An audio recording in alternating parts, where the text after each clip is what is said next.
Buzz is your rapid-fire look at the best political topics of the day. 3 questions, 30 seconds on the clock. Playing with us today, Jason Johnson. He's a political science professor at Hiram College and chief political correspondent at politic365.com. And he's an independent. And with a view from the right, Republican strategist Ron Bonjean. Welcome to both of you. Thanks a lot. Okay, first question. Colin Powell, the former Republican Secretary of State, talking about same-sex marriage. Listen. In terms of the legal matter of creating a contract between two people that's called marriage and allowing them to live together with the protection of law, it seems to me is the way we should be moving in this country. And so I support the president's decision. So he believes in same-sex marriage. Powell, a moderate Republican, is a popular guy, or was. According to a Gallup poll, his approval rating as Secretary of State was a whopping 83%.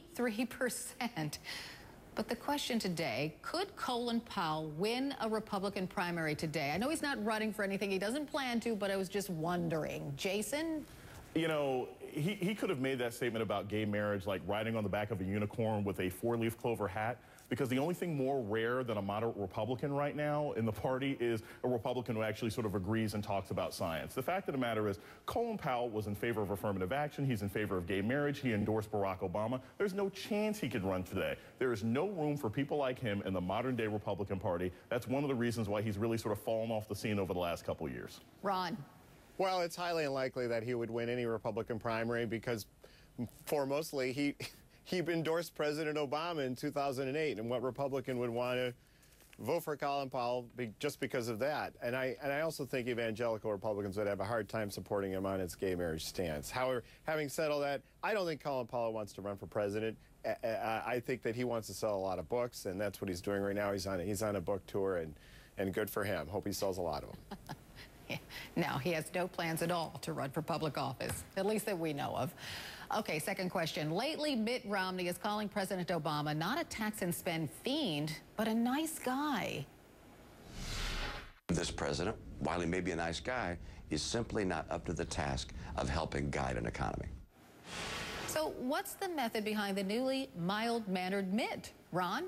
Well, it's a pretty smart move. I mean, I think it's twofold. One is he's focusing on President Obama's job performance, the fact that we haven't grown the jobs and grown the economy, the fact that he may be a nice guy, but he's just not up to the task. Another reason is because President Obama has a strong likability factor. What Romney is doing is he's doing an end run around that and focusing on the issues and concentrating on that, which is what really Americans care about. Because if you look at the direction of the country, people are pretty upset about where we are today.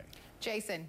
This is a brilliant move by Mitt Romney. This is his attempt to move from being Montgomery Burns to sort of Ned Flanders. You know, he's not the evil business guy. He's the nice neighbor. And he's like, look, I like Barack Obama too, but I don't really want him to stay in the White House anymore. I think it's a very good idea. Now, he's got to remember, though, just because people may decide that Obama hasn't done a good job doesn't mean they think Mitt Romney will do a better one. Okay, on to the third question. Piñata politics. Have you seen the video of a South Carolina union leader hitting one? It sounds like some harmless fun. I mean, who doesn't enjoy venting their frustrations with the promise of a candy explosion? But the piñata has Governor Nikki Haley's face on it. You see it there? So if you're Napoleon Dynamite, and you're a fan of Napoleon Dynamite, you know that Pedro went to the principal's office for doing this to a summer weekly piñata. John King actually asked the big swinger what she was thinking. It was not ill-intended. I have no hostility toward the governor. You know, she thinks that she's doing her job. I think I'm doing mine. They could have put a lot of issues on that piñata. My husband and I have been married 44 years. There are times you could have probably put his face on it, and he feels the same way about me. RedState.com's Eric Erickson writes, were Nikki Haley a Democrat, the media would make this the front page story across the nation, racist Tea Partiers beating up the minority governor in effigy. Wow, is he right? Jason? No, he's not right at all. Come on, let's be reasonable here. The reason the Tea Party has a bad reputation is because they keep letting people put up racist signs. But I do think this was a little too far, and I don't think this woman necessarily justifies beating on a Nikki Haley piñata by saying, yeah, I would have beat on my husband too. I think this isn't a really good place in our American politics right now. They should leave the piñatas alone and just focus on Nikki Haley's policy. She's doing bad enough on her own. Ron?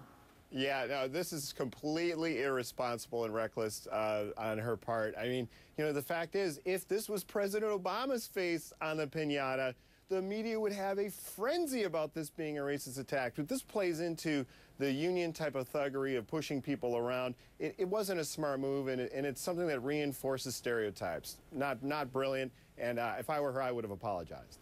Ron, Jason, thanks for playing today. We appreciate it. Thank you.